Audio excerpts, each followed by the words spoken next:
mizo notepad kan sei lenga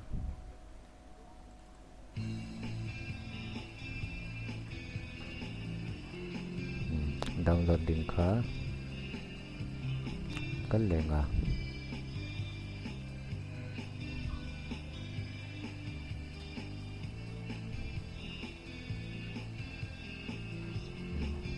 mizo notepad nagtita download lenga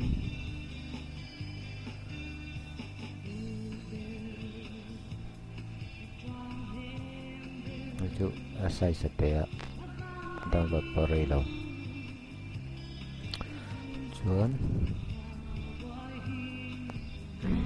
hey mizo notepad kan extract lenga chuan kan install le don ni click to install mizo notepad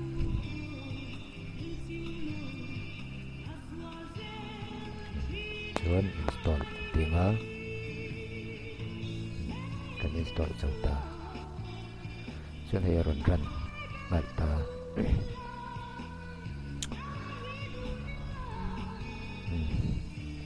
notepad pangai ang thu du kating type thei ta chuan thar kan du chuan hei chat vel na hian thar sa kan open du chuan ta hian chuan kan save du chuan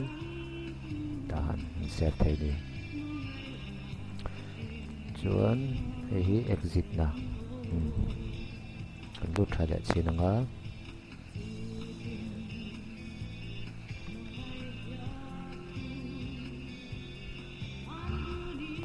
chuan hei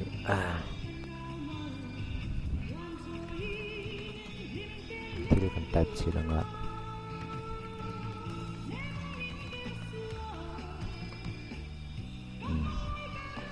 kanita chuan kan du chuan ti khani fonts te pawh kha kan ti danglam vek thei ta notepad pangai angin chuan background kan thak thei bawka hei chu notepad pangai a chia lo mấy thầy này mo chọn phần color te po hangat lak thei ta okay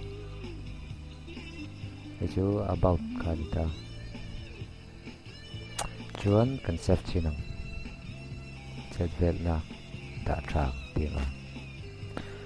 chuan in save as type a hian pani da chuaka kema file ti hengan save anga test kan ti mai don ni file pinga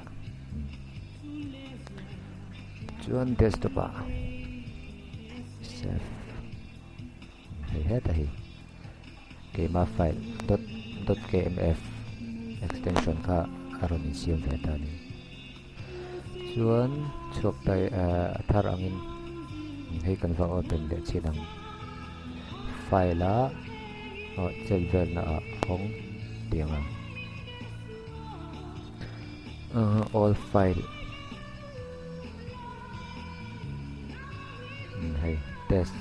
kmf kema file tina open china kan type chi ka